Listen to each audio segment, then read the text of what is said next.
Honestly, for me, when the Supreme Court ruling came down recently on affirmative action, I had a lot of people sending me notes like, so what do we think this means for business? How is this going to change? And yes, we've seen budgets cut. We've seen people fired that were heads of, DEI and many organizations. And to me, honestly, if if you were doing it to check a box, that could be why that is your response. Because I look at this as is culture work, and what is it to be more human? The humans haven't changed because there was a ruling. Welcome back, everyone, to the Geeks, Geezers, and Googleization Show, the home of Googleization Nation, where we talk with HR and business thought leaders about the crazy shift going on all around us and explore the disruptive convergence of technology, business, and people. Here are your hosts, Ira Wolf and Jason Cochran. Well, welcome back, everyone, to a special episode of Geeks, Geezers, and Googleization. Thank you for being part of Googleization Nation. I'm Ira Wolf. And I'm Jason Cochran. If you think this is just another podcast, think again. We're the voice of the most important conversations on the future of work confronting business leaders and people today. And our goal is to bring you ways to reimagine tomorrow and explore the ever-changing convergence of business, technology, and people. As Yogi Berra once said, this seems like deja vu all over again, Jason. Just 3 months ago, we had one of our guests, Renee Smith. She talked about how she is using love as the catalyst to change organizational cultures. And I've got to admit, I was skeptical. And while I love, pun intended, the possibility that workplaces might become more caring, more compassionate, more humane in the future of work, I just didn't see how corporate America would ever accept this. At least not in my lifetime, maybe yours. But then a few weeks later, Jacob Morgan joined us to talk about his new book, Leading with Vulnerability. And again, another dramatic reversal from the authoritarian top-down leadership styles that we've known to accept, I guess. It drove most organizations to success in the 20th century. But then again, we're here today talking about the future of work, which brings us to why we are thrilled to welcome Reebok's Jasmine Bellamy. Jasmine's recognized as one of the Sports Illustrated's top 100 most influential Black women in sports. And Jasmine will be sharing how love, yes, you heard that right, love, Love, is transforming the workplace. So just think about that for a minute. We're not talking about the American Heart Association or Red Cross here. We're talking about an athletic footwear and apparel company, a for-profit company, a publicly traded company. So maybe there is some hope that we can put the H back in human resources, and the timing couldn't be better for this, because with Thanksgiving just around the corner, we need a refreshing, hopeful message, and we're going to get that from Jasmine. But before we put her microphone on, it's time again for Perfect Labor Storm. This is where we focus each week on a disruptive, surprising, or worrisome trend that we believe you should know. So according to a recent report by Accenture, American companies leave 1.05 trillion, that's trillion with a T, on the table annually by not having inclusive work cultures.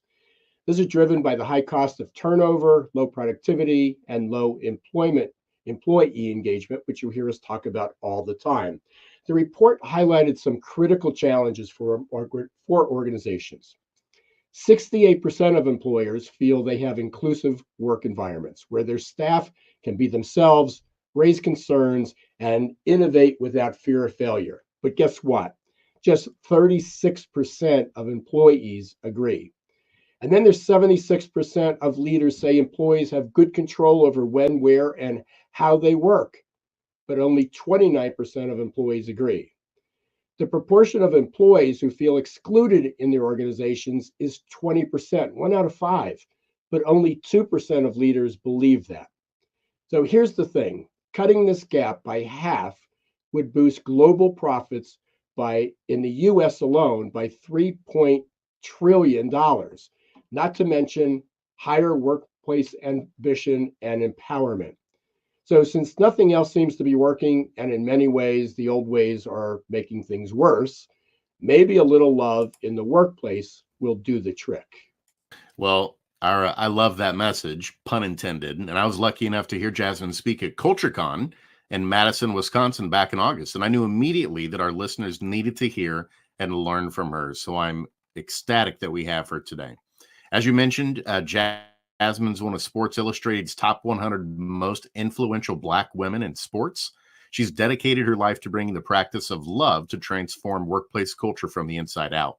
She's the vice president of merchandising, planning, and allocation at Reebok. And she's also the founder of Love 101 Ministries, which is dedicated to the theology and practice of love. She's also the creator and co-facilitator of Courageous Conversations, which is a platform that engages issues of diversity, equity, and inclusion. She earned her BS in Marketing and Management from Syracuse University, a Master's of Business Administration from Fordham University, and a Master's of Arts in Theology from Fuller Seminary, where she's pursuing a doctorate in global leadership, focusing on the redemptive imagination of the marketplace. And she's here today to talk with us about living out the call to love in secular workplaces.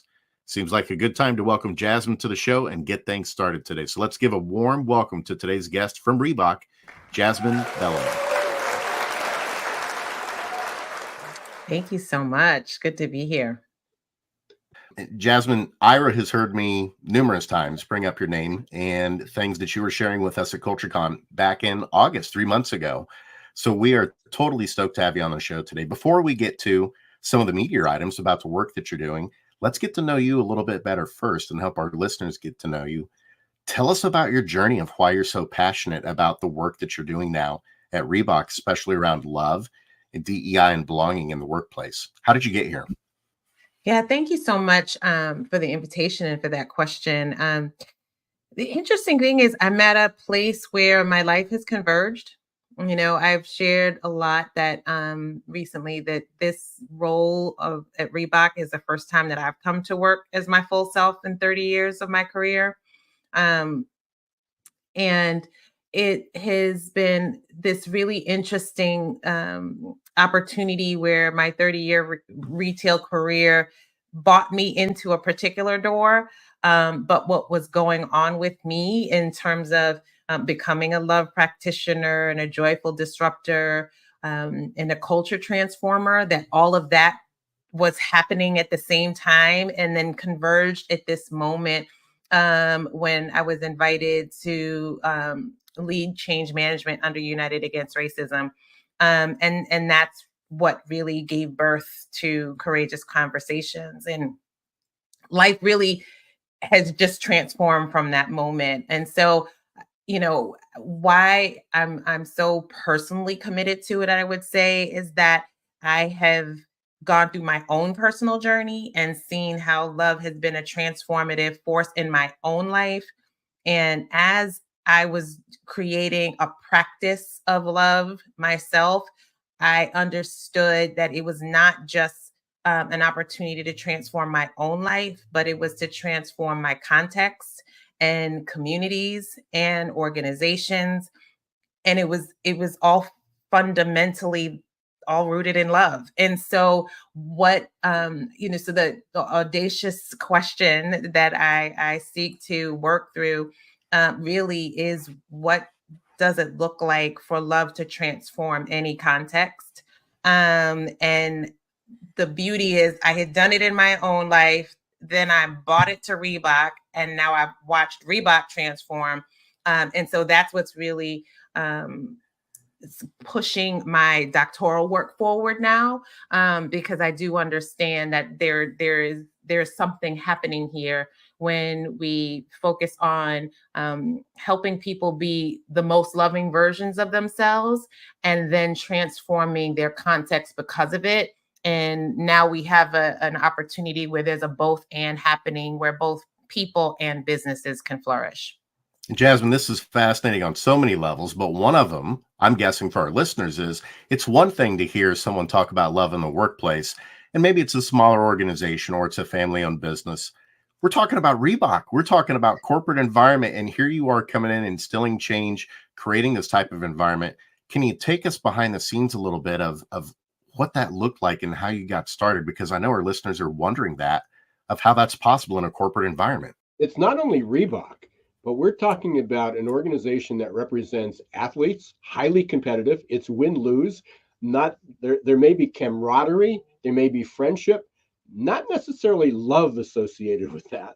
And other than maybe with celebrities. So yeah, the fact that you're embedding this in a culture is probably the extreme end of a cultural transformation in a traditional corporate company. Yeah, yeah. So I would like to give you a peek a bit behind the curtain. I was invited to lead change management under United Against Racism right at the murder of George Floyd. And I remember saying to myself, why are you asking me to do this? And then as I said that, what immediately kind of came to me was like, you know exactly why. You've been on this love practice journey. This is the invitation to actually bring it into your workplace. And so as I was doing that work of change management, there were a couple of things that were pillars. And it was one, this idea of community, seeing all of us at Reebok, every single human in that building as a community, understanding that in that also required commitment to change, and also that we would do that change through conversation. And so while those, like, love may not be the word that comes to mind when those things are mentioned, that is that's what's undergirding it. And so as I started to create courageous conversations, and it really became how I describe it as a communal practice. It's a communal practice that ignites transformation in a community, where it's about holding space for people in community through difficult things, and creating proximity where when people get closer together, they have an opportunity to understand each other. And in the sharing of narrative across people's hearts get touched and they get changed from the inside out. And so I like to describe the culture work of an organization. We say brand is, the DNA of an organization. I say that culture is the soul. And so this work in courageous conversations, that creates that transformation space to happen.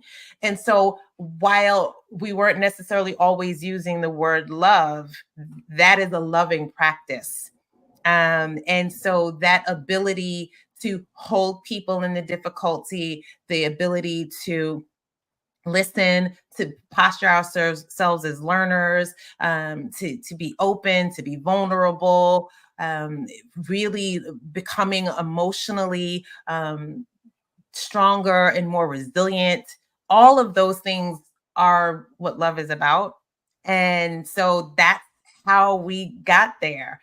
And in having those conversations where I got to really see, everybody got to see each other. We were all together. We were all doing this together. And it just really started to transform us. I often say the most important thing that I personally learned out of this journey, I tell people we only endeavored to have 6.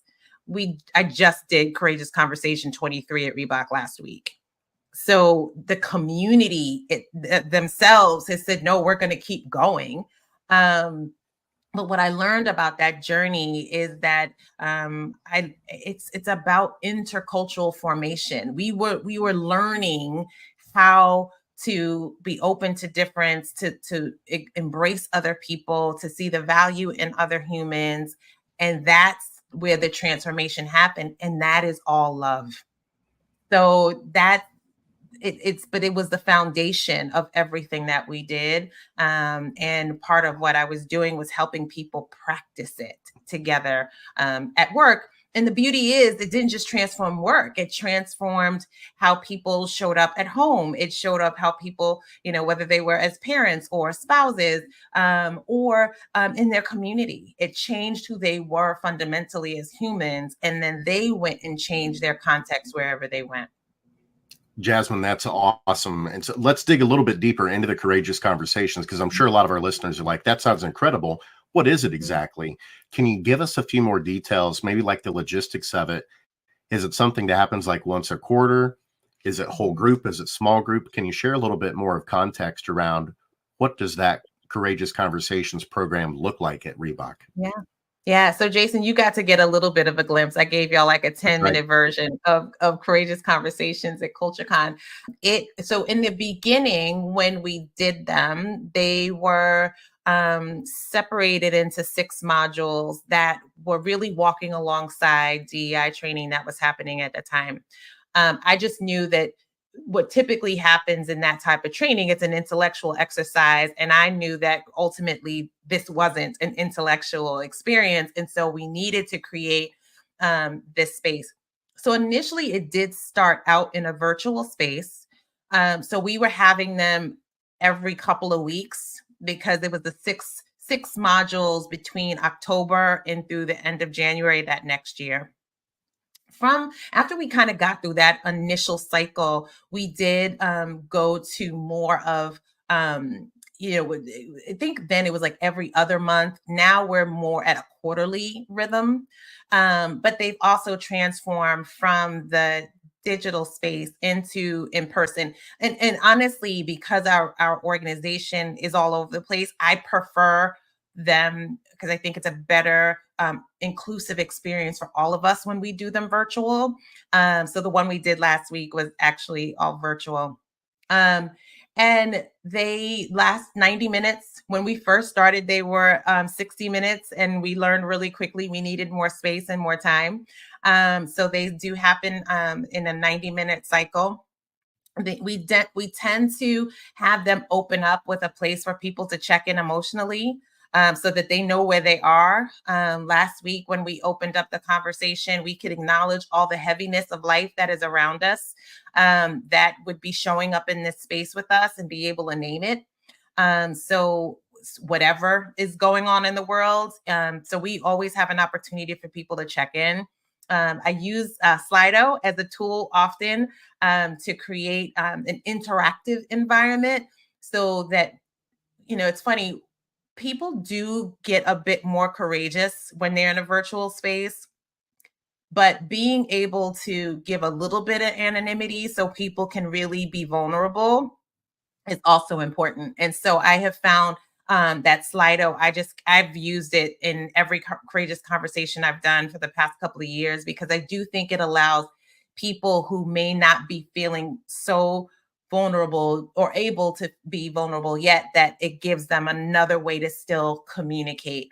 And also what ends up happening is when you see it on a screen, there's an accountability that also comes into play, because now you are moving from the realm of the invisible to the visible and concrete when it's right in front of you.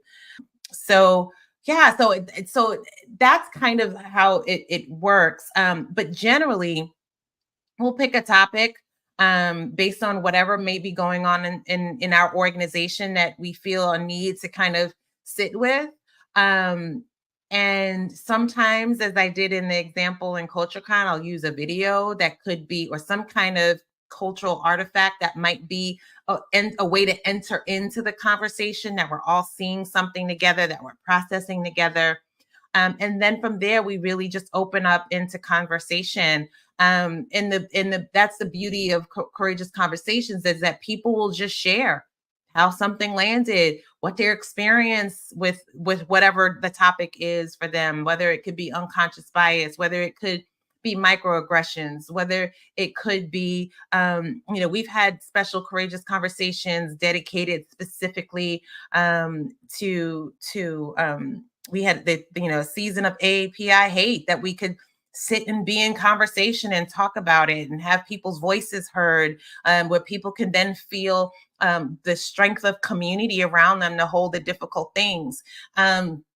And then it literally, like, I used to always joke, like the chat would go bananas in teams, and because people were just talking and responding and jumping on camera and telling their story. Somebody was over here responding and crying and touched. Like all of these things happen at work.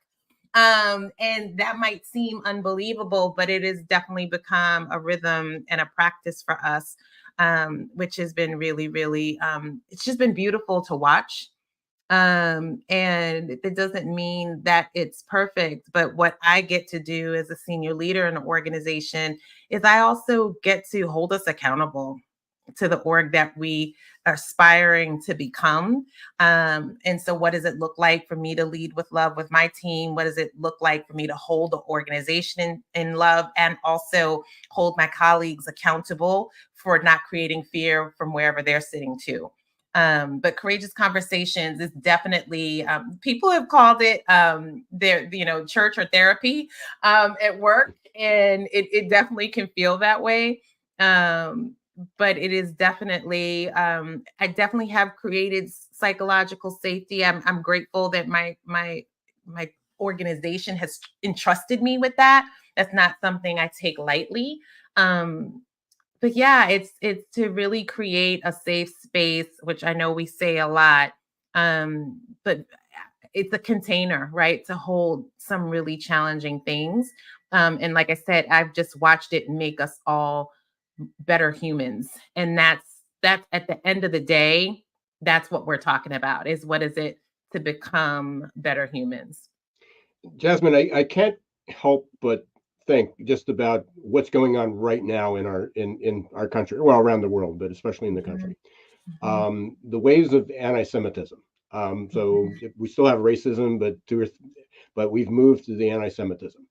mhm, I can't help think how every university, every college campus, every corporation every community is saying we need to have these conversations. mhm, This is what we need. mhm, But I also, I guess, need to be in my skeptical self, saying it's not the holy grail. I can imagine what just saying, hey, we're going to have this courageous conversation. People need to be respectful and honest and candid and patient and caring, but it doesn't always work out that way. So, mhm. what's for all these organizations? What advice can you give them? How could we be having more courageous conversations across this country? Yeah, I love that question. There's a couple of things that I want to speak to with the skepticism. If there's anything that I had to learn in my personal life that I now can look back and understand that it prepared me to be able to do what I'm doing right now, is that I couldn't be a fixer. I call myself a reformed codependent. And it's important because anytime I hold space in a courageous conversation, my goal is not to change you. I have no ability to do that. The only person that can change you is you. And so unfortunately, oftentimes we're coming to any of this work with the idea that we want to change another human. That's a lesson in futility. Newsflash, right? So, but what I do offer is an invitation. And I don't feel unsuccessful if you choose something else. That's freedom. Again, that is what love is. And so it is much more about listening and being attuned to what is going on in your context, and seeking some an opportunity to kind of experiment of what might move us on a journey. But it is definitely not about me having some outcome that is predetermined that I expect you to become. And so it's really important to start with that, because it's it, and it's not necessarily about me and what I think it ought to be, but it is about this interdependence of what it is that we can become together. And that's really what happens in this communal practice. We don't go where Jasmine wants us to go. It's how the community kind of responds to all of this and how we move forward together. And that, I think, is one of the fundamental differences of what we're talking about. But again, we had a mantra or slogan called "Be More Human," and that's really what the invitation is to. And so that's kind of how I've navigated that. But I think the most important invitation to organizations, and it's the same call to action that I offer in every space that I walk into, is what is it to be love in your context? Whatever your specific context is, what would love do in that space? How would love move through it? And from a corporate setting perspective, we've got to be reminded that the marketplace was never created to be loving to humans. And so if we understand that humans were always objects and not subjects, that they were about productivity, like if we're clear that that's a system that we're working in, but we are centuries away from that starting point to know that that is actually not good for humans, and what becomes good for humans ultimately becomes good for corporations.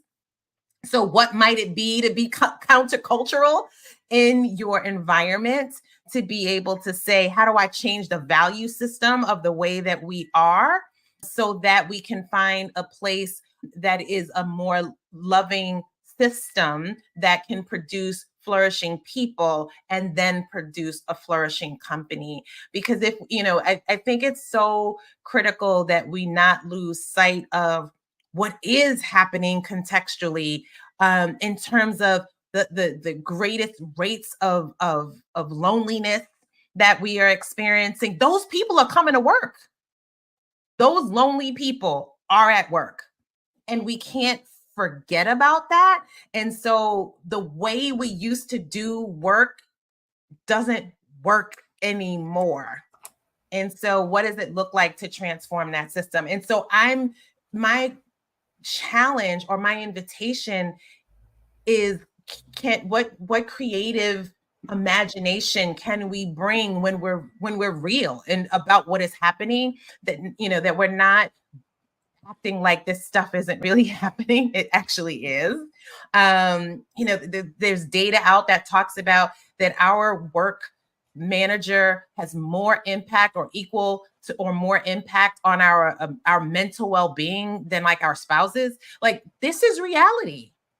And so if that is reality, how do we transform this system so that we get the best out of humans, so they're not burning out, that they're not checking out, so that we can actually still maximize the output of our company, knowing that scarcity is not our problem anymore, right? All of these things have changed of how the marketplace was built.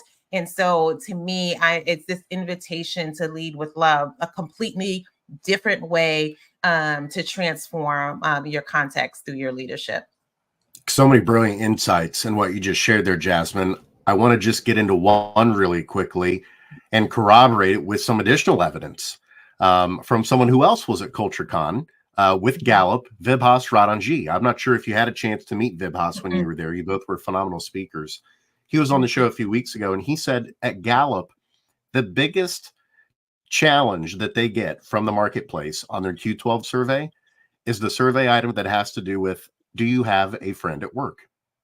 He said they get pushback all the time from executives, like, there's no way that question is really that vitally important to how we run our organizations. And Vibhas said, it turns out that actually is the most predictive of all the survey items. And that's why it's still on there, and why it hasn't moved anywhere despite executives pushing back. So just to tie into your point there about the loneliness, turns out it really is important to feel like you have a friend at work, to your health and well-being, and then being able to create value, not only for yourself, but for others, internal and external stakeholders. that absolutely is vitally important. I want to kind of segue into the next question because I know we're coming up against it here, but we got to talk about kind of DEI budgets. Unfortunately, there's a growing trend across the United States of that being cut, whether it's because of recession concerns or whatever, quote unquote, the justification is being given. We're seeing that start to happen. Mhm. What is your response to that? How do we handle it? How do we move forward? And why do you think it's happening? Yeah, I mean, honestly, for me, when the Supreme Court ruling came down recently on affirmative action, I had a lot of people sending me notes like, so what do we think this means for business? How is this going to change? And yes, we've seen budgets cut. We've seen people fired that were heads of, DEI and many organizations. And to me, honestly, if you were doing it to check a box, that could be why that is your response. Because I look at this as is culture work, and what is it to be more human? The humans haven't changed because there was a ruling. It's kind of how I look at it. And so I still have a real call to action in that sense, in that if we are looking to maximize our business, and we want our businesses to flourish, we still want our people to flourish. And so all of those things all go together. So to me, there's no real disconnect, but I do think it speaks to whether people are really committed to that work or not, or if they're really more focused on people being objects and not subjects, right? So I think it just speaks to the value of in systems. And again, for me, all of the work that I learned through Courageous Conversations transcended conversations about race and gender. Because we use the same values when we were going through an acquisition. Like it was just a different us versus them. And so again, this is about creating tools for us to be more human wherever we are. And I don't think that that's ever something that goes out of fashion. And so that's kind of, I just think it's important for us to again think a little bit more differently about what is it that we're endeavoring to do. But the budget cut piece comes back to the fact that we are no longer operating under scarcity either in the marketplace. And so I get it. But it doesn't change that if we don't treat the people well, that we're not actually going to thrive. And so I hope it allows us to think a little bit more differently when we kind of come down to those tactics. Unfortunately, Jasmine, I know you're up against you got another appointment coming up, and we've got to end this. So this is we're just scratching the surface here. There's so many questions. I hope that I'd love to unpack. Such a timely message right before the holidays, before Thanksgiving and the holidays and the New Year. So we can't wait for all our listeners and the audience and to get your message out. But before we send you on your way, Jason has a few final questions to get to know you a little bit better.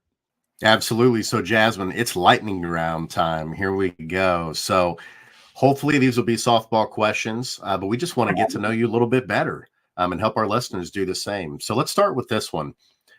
Favorite song or musical artist for you? Can You Feel It by the Jacksons? That is like my theme song, and it's my family's theme song. So yeah, that would be one of them. It definitely gets me hyped up for sure. I love it. And being that I'm from Indianapolis, we absolutely love that the Jackson family originated here in Indiana. So love hearing a Jackson's reference. That's the first time we've gotten that one. I'm surprised it's been this long, this many years before we got Michael, Janet, the whole Jackson Five, anybody from the Jackson family on. So I love it, Jasmine. Yeah. All right, next one. How about a hidden talent or something that would surprise people about Jasmine Bellamy?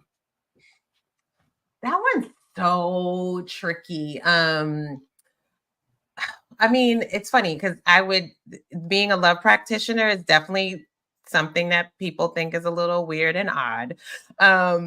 And also, I am completely addicted to books and podcasts. And so there are literally books piled up everywhere here. But I'll switch the question a little bit to share a little bit about my upbringing that I usually pull out of my back pocket as a surprise fun fact. So if you're familiar with In Living Color from the 90s, I was a dancer growing up, and so I auditioned for the Fly Girls. So I would say that is one of the fun facts. That is awesome. I love it. And that by far is the best answer of any of we've ever had of any kind on the show. I absolutely love it. Love it so much. I almost thought there for a minute, Jasmine, that you were going into an MTV VJ reference and you were going to say that you were related with Bill Bellamy. For anyone in my age bracket that was watching, that one's even better. I absolutely love it. Love it. The Fly Girl audition for In Living Color. That's so cool. All right, and we'll let you go on this one. So last one here. Yeah. If there's one person in the history of the world that you could meet, who would it be? There's so many people that were coming to mind. But today I'm going to say the cultural critic, Bell Hooks, who passed away just about 2 years ago. She passed away just kind of at the point of me realizing that I'm one of her students and that I'm carrying her torch. And I would love to sit and talk with her. That would be a gift. I love that. And the legacy that you're continuing is a gift. And we want to get more and more people connected to it. And so as we wrap up here, we want to help our listeners understand how they can reach out to you and learn more about the work that you're doing. So what are the best ways that they can do that, Jasmine? Where can they learn more about you personally and professionally, but also the work that you're doing at Reebok? Yeah, I think LinkedIn is absolutely a great way to find out what's going on with me. And then also on Instagram at Love 101 Ministries is also another way as well. And if you're into podcasts and you are looking more for interest in the theology and the practice of love, the Call to Love Experience podcast as well. Perfect. Jasmine, thank you so much for being with us. It means so much. Continue living and preaching this important message well into 2024 and beyond. And thank you for spending some time out of your day with us today. Thank you. I appreciate it. It was such a gift to be with you today. Thanks very much, Jasmine. Very much appreciate it. Wow, Ira, that was an incredible episode. A lot of stuff to digest today. A lot of things that are countercultural. But things that are foundational to building the type of culture that a lot of folks and leaders aren't comfortable talking about around love. What were some of the big takeaways for you today? Well, I think there's one, and it's really where we started. I just can't believe, and again, maybe it's because I'm this older baby boomer and been around for a while and remember the Jack Welch's leadership style, certainly growing up, and Al Dunlap. His nickname was Chainsaw Al, and there were books written about him. Early 80s. So you grew up in this really top-down, paternalistic, strong leadership style, and here we are talking about love in an era where, so people are so cautious about sexual harassment and everything. So I think just that she's actually succeeding in corporate America, in a publicly traded company, is just blows my mind. And this is the second person we shared this with. And I just had a conversation with another consultant the other day, and she's talking about that's what her message is. And they're getting hired by companies, by leaders. So I at Thanksgiving, and I'm grateful and hopeful that that's actually a good sign because we certainly need it. We absolutely do. And one of the powerful things she said about love today, that stuck with me, is love isn't about changing people, right? It's about accepting people for who they are and shared understanding. And I thought that was a really powerful message. I think a lot of times we get caught up in these conversations and think, we're going to get these people to change. And as all of us know that have been in organizational development and psychology, anything, most of the time people don't change, but can you get them to think a little bit differently? Can you get them to understand another person's perspective a little bit better? I think you can. And that's what she was talking about today that seems to be really powerful. And it wasn't just theory. As you mentioned, this application, this is a large company that's publicly traded, that's for profit, that's right in the middle of it and showing that it can be done, which was really cool. Well, Googlization Nation, we want to thank you for tuning in today. Subscribe on all of our channels if you haven't done so, YouTube, Apple, Spotify. And thank you for being with us and tuning in every week. But until then, I'm Jason Cochran signing off. And I'm Ira Wolf. Thanks again very much for being part of Googlization Nation. Thank you for helping us be in the top number one in leadership on GoodPods, on the top 100 in Apple for management. It couldn't be possible without you, all you listeners, and Googlization Nation. So until next week, don't let the shift hit your plans. Thanks for watching Geeks, Geezers, and Googlization. Be sure to listen to the podcast and follow us on YouTube. This show was produced and edited by Hilton Productions.